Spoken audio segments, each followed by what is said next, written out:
नमस्कार मित्रों।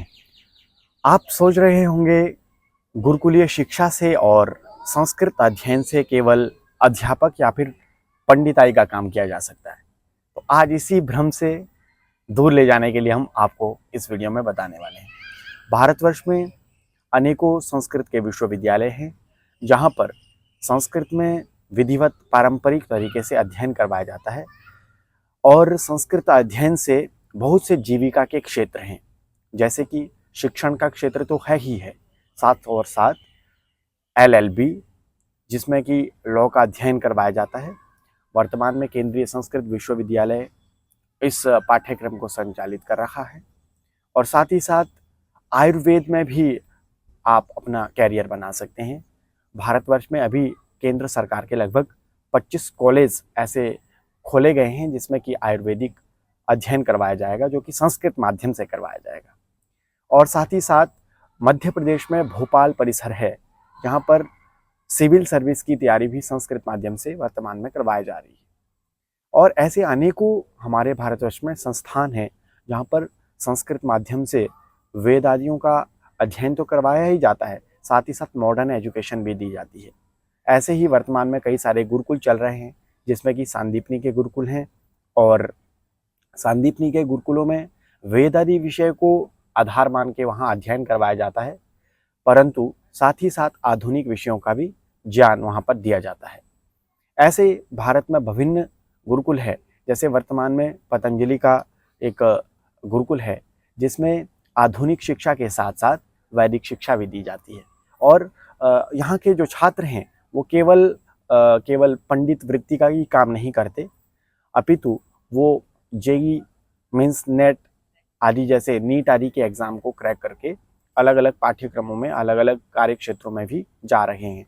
वर्तमान में कई सारे छात्रों ने परीक्षा उत्तीर्ण करके नीट आदि परीक्षा उत्तीर्ण की और अभी उन्होंने प्रवेश भी पा लिया है। तो ऐसे कई सारे भारत में संस्कृत अध्ययन से विभिन्न क्षेत्रों में आप जा सकते हैं। योग का क्षेत्र बहुत व्यापक क्षेत्र है, वहाँ पर भी संस्कृत अध्ययन से आप जा सकते हैं। दूसरा, जो भारतीय सेना होती है उसमें धर्मगुरु के लिए भी एक पद आरक्षित होता है, जहां आप संस्कृत अध्ययन करके और वेदादि अध्ययन को करके वहां JCU की जो पोस्ट होती है उस पर भी आप निरंतर कार्य कर सकते हैं। और यही नहीं, वर्तमान में तो संस्कृत का युग है जहां पर वास्तु आदि शास्त्र को सीख करके आप भवन आदि निर्माण की जो प्रक्रिया है, पूर्व समय में जिस तरह से भवन आदि निर्माण किया जाता था वह भी वास्तु शास्त्र के अंतर्गत वर्तमान में कई सारे विश्वविद्यालयों में पढ़ाया जा रहा है। और आज वर्तमान में जो कंप्यूटर का युग है कहा जाता है, तो कंप्यूटर के लिए संस्कृत भाषा जो है सबसे उत्तम मानी गई है।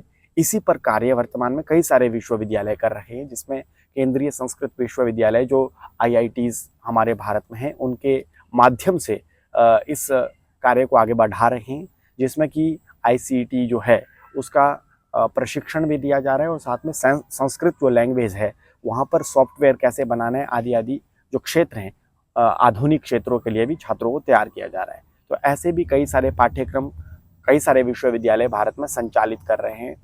आप इन सारे विश्वविद्यालयों में जा कर के अपने भविष्य को संस्कृत के क्षेत्र में बना सकते हैं। और साथ ही साथ वर्तमान में ही नहीं, ये तो बहुत पूर्व से ही चला आ रहा है, जिसमें आपने देखा होगा जो संवाद आदि कार्य करते हैं, एंकर होते हैं, न्यूज़ एंकर, वहाँ उस क्षेत्र में भी आप अपना जीविका का साधन बना सकते हैं। ऐसे बहुत से विविध आयाम हैं जो कि संस्कृत के क्षेत्र में आकर के हम कर सकते हैं, क्योंकि बाकी सारे क्षेत्रों में वर्तमान में काफ़ी सारा एक कंपटीशन हो चुका है। इस क्षेत्र में ऐसा है कि अभी बहुत कम छात्र अध्ययन कर रहे हैं और साथ ही साथ न्यू एजुकेशन पॉलिसी जो हमारी आई 2020 में उसके अंतर्गत भारत में जो अनेकों हमारे विद्यालय हैं वहाँ संस्कृत भाषा को बहुत प्रमोट किया जा रहा है। और उस भाषा को प्रमोट करने के लिए अध्यापकों की आवश्यकता है। विभिन्न जो आयाम है, अभी संस्कृत भाषा जो है उसमें ट्रांसलेशन का काम भी चल रहा है। जो बाकी सारे ग्रंथ हैं उन सारे अलग अलग विषयों की पुस्तकों को संस्कृत माध्यम से ट्रांसलेट करने का काम केंद्रीय संस्कृत विश्वविद्यालय कर रहा है। तो जैसे कि ये ग्रंथ सारे अनुवाद किए जाएंगे तो उसके बाद में संस्कृत माध्यम से विभिन्न और भी क्षेत्रों में अध्ययन करवाया जाएगा। तो इसीलिए वर्तमान में संस्कृत का युग है और आप संस्कृत को पढ़ें, संस्कृत को जानें। आज इस वीडियो में हम इस विषय को यहीं पर समाप्त करते हैं। और भी आपके लिए इसी तरह की संस्कृत के क्षेत्र में किस तरह के आयाम हैं, किस तरह के कार्य चल रहे हैं, उस विषय में आपको समय समय पर अवगत कराते रहेंगे। धन्यवाद।